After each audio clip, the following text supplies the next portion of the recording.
La Supercoppa italiana potrebbe essere l'ultima chance per Davide Frattesi, che esattamente come lo scorso anno sta vivendo un dicembre molto delicato, con poche certezze sul campo e voci di mercato, voci su una possibile cessione a gennaio che così si alimentano, si rafforzano sempre di più, soprattutto per via di incastri di mercato, di suggestioni. L'ultimissima riguarda Khephren Thuram, e ci torneremo tra pochissimo, e appunto di situazioni che potrebbero andarsi a delineare nelle prossime settimane con la sessione invernale di mercato che si fa sempre più vicina. E allora del futuro di questo giocatore e anche di quelle che potrebbero essere le strategie da parte dell'Inter parleremo in questo nuovo contenuto. Amiche e amici nerazzurri, ben ritrovati innanzitutto. Prima di partire, come sempre, prima di addentrarci all'interno delle questioni, vi ricordo di lasciare un mi piace a questo contenuto, di iscrivervi al canale di Passione Inter e soprattutto vi aspettiamo nel nostro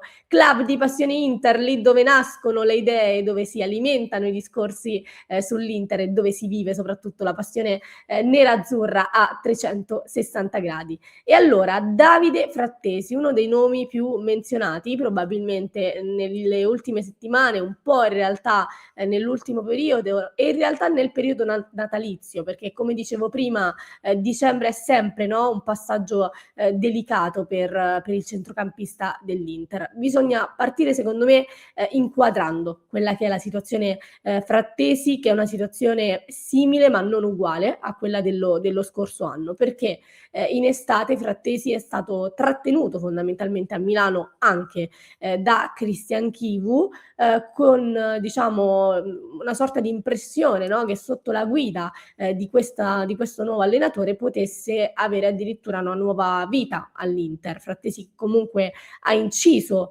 sotto la guida tecnica di Simone Inzaghi, rendendosi determinante, se vogliamo, in alcune partite, ma che appunto ha sempre dato l'impressione di non aver trovato quella costanza, quella continuità e forse anche quell'impatto effettivo che qualcuno, che molti anzi si aspettavano. Una nuova vita che adesso a dicembre, dopo qualche mese dall'inizio dell'avventura di Chivu all'Inter, non stiamo sicuramente vivendo e vedendo, ma allora la colpa va data all'allenatore? È colpa di Chivu se Frattesi non sta esplodendo e non è esploso? Assolutamente no. Bisogna partire da quelli che sono i fatti. Frattesi arriva anche da un infortunio, da un'operazione per ernia inguinale, e questo è un dettaglio che non possiamo assolutamente tralasciare. Ovviamente operazione di cui Chivu era già perfettamente consapevole quando ha deciso di trattenerlo a Milano, e complice secondo me anche un mercato che probabilmente è andato in una direzione diversa rispetto a quella che magari ci si aspettava, che non ha concesso a Chivu di rimaneggiare troppo questa Inter, che ha comunque permesso a Frattesi di essere forse l'unico con determinate caratteristiche, ma comunque sempre una pedina di quel 3-5-2 che, se vogliamo, diciamo, abbiamo capito ad oggi essere probabilmente molto stretto, e stargli molto stretto a Frattesi come tipologia di giocatore. Andiamo ai numeri, perché in questa stagione Frattesi ha giocato soltanto 4 partite con la maglia da titolare. In questa grafica di Transfermarkt, scusatemi, vedete soltanto quello che riguarda il campionato, ma Frattesi ha giocato 4 partite da titolare in tutte le competizioni, 2 partite in Champions League contro l'Union Saint-Gilloise e il Kairat, una in campionato contro la Cremonese e poi la recente in Coppa Italia agli ottavi di finale contro il Venezia. Il dato rilevante, il dato interessante è che in Serie A la sua ultima presenza risale addirittura al 9 novembre contro la Lazio, quindi più di un mese fa, e parliamo comunque di un ingresso a partita in corso e di 9 minuti giocati in quella partita. Da allora è rimasto in panchina contro il Milan, contro il Pisa, contro il Como, contro il Genoa, e anche nell'ultima sfida di Champions League contro il Liverpool non è stato utilizzato. Ma il discorso Frattesi, il problema, se lo vogliamo chiamare così, Frattesi non è solo un problema legato al minutaggio, ma è un problema anche legato alle gerarchie, perché Frattesi, diciamo che non è stato scavalcato solo da, i giocatori nel ruolo di mezzala. Vi faccio l'esempio più recente, l'esempio che aiuta a rafforzare questa tesi: proprio nell'ultima partita contro il Genoa, ma non solo, Chivu ha deciso di cambiare un po' l'assetto squadra, andando a inserire un giocatore come sottopunta, in quel caso specifico Dietro Thuram, e al posto di Frattesi è entrato Diouf.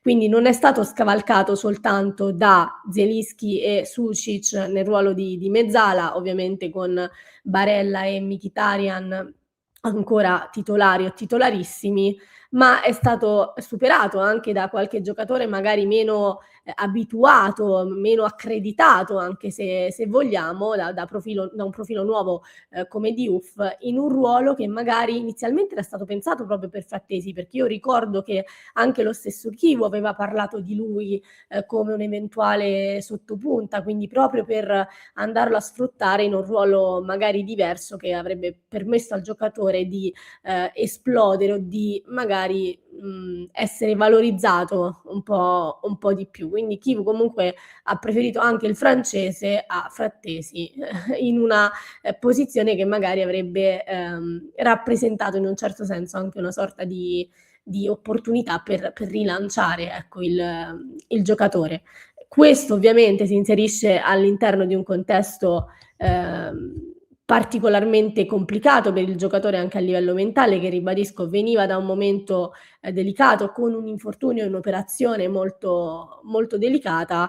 Nei primi mesi la sua assenza era stata giustificata proprio anche per questo infortunio, ma siamo a dicembre, i fatti sono chiari e quindi bisogna sicuramente tirare delle somme in questa prima parte di stagione. E mentre il campo ci dà determinati tipi di risposte, intorno ovviamente c'è un mercato che si muove, una sessione di mercato invernale che si sta per aprire e club che comunque attenzionano quelli che sono i movimenti in casa Inter, e dall'altra parte l'Inter che deve in un certo senso anche prepararsi, ecco, ad eventuali sostituzioni, nonostante Ausilio inizialmente aveva chiuso a possibilità di cambiare qualcosa. Adesso con la situazione Dumfries sicuramente qualcosa bisognerà andare a rivedere, e Marotta invece che era stato un po' più, diciamo così, un po' più aperto alle questioni mercato. E ce n'è una in particolare che sta facendo discutere negli ultimi giorni, che riguarda la Juventus, perché era stato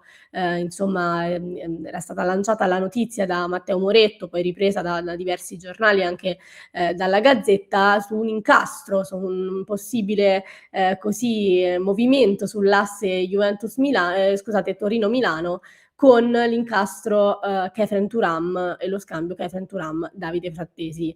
Di questo scambio ha parlato Giorgio Chiellini a DAZN, andando diciamo momentaneamente a chiudere quella che potrebbe essere una trattativa in questo senso.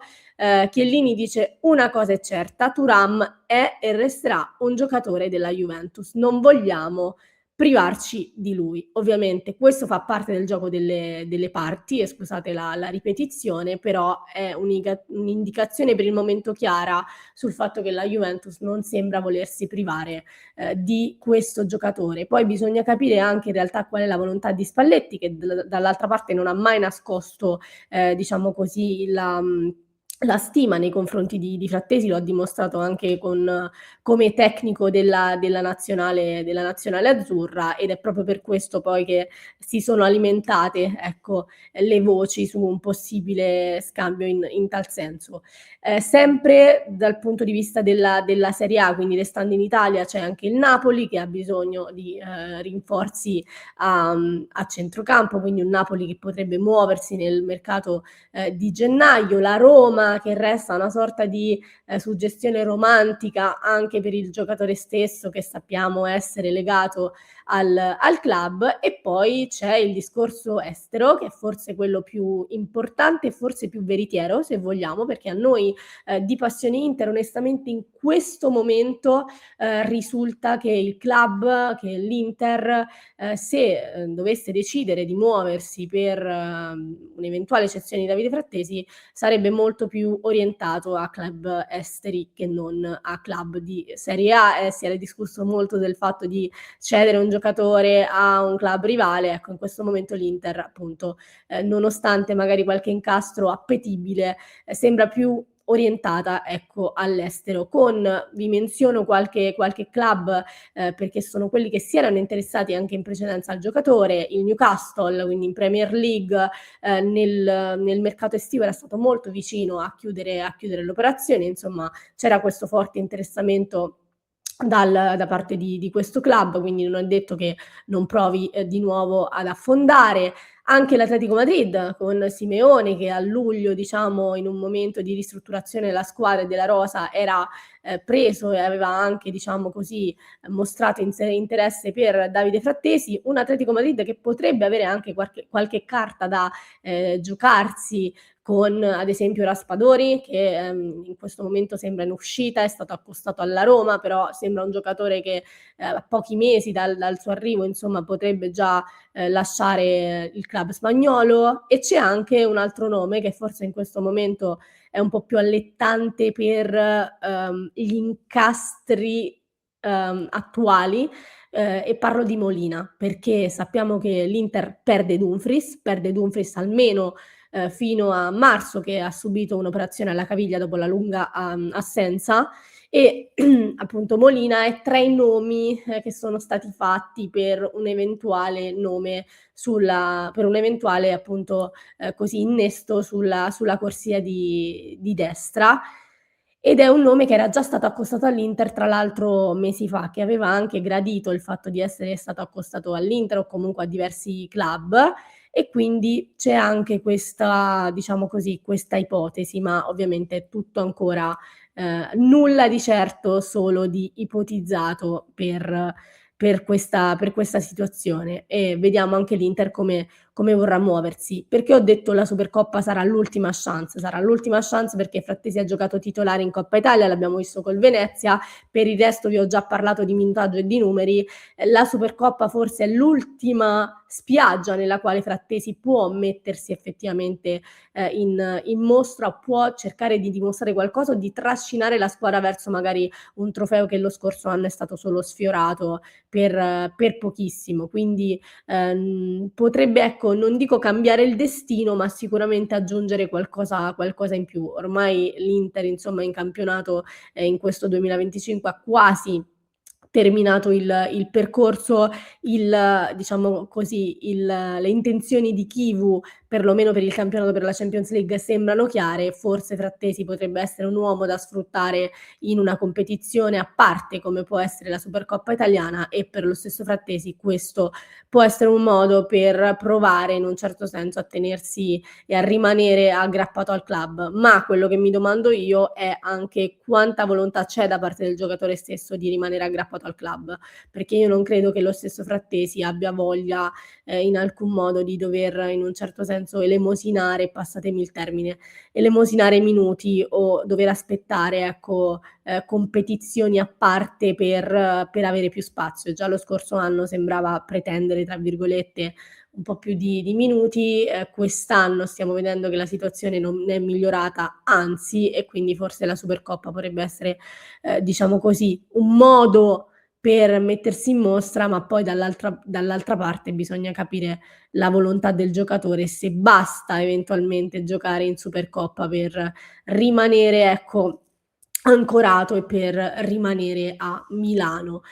Una Supercoppa della quale continueremo a parlare ovviamente anche oggi pomeriggio nel consueto appuntamento quotidiano in live qui su Passione Inter, perché ci sono tante cose da dire anche in relazione alle varie disponibilità per Christian Chivu, che diciamo spera di ritrovare Çalhanoğlu e Darmian, che partiranno con la squadra ma che non vogliono essere in alcun modo forzati, non ci sarà per forza di cose Denzel Dumfries, ed è un Inter che con i giocatori a disposizione è in cerca e vuole sicuramente conquistare nuovamente la finale e provare a portare a casa un trofeo entro questo 2025. Allora rimandiamo tutti i discorsi alla live di oggi pomeriggio alle 19:30, quindi vi aspetto soprattutto nei commenti per un vostro parere su tutto quello che abbiamo detto su Davide Frattesi, e anche la domanda con la quale vi lascio è: dove vedete questo giocatore, diciamo, da qui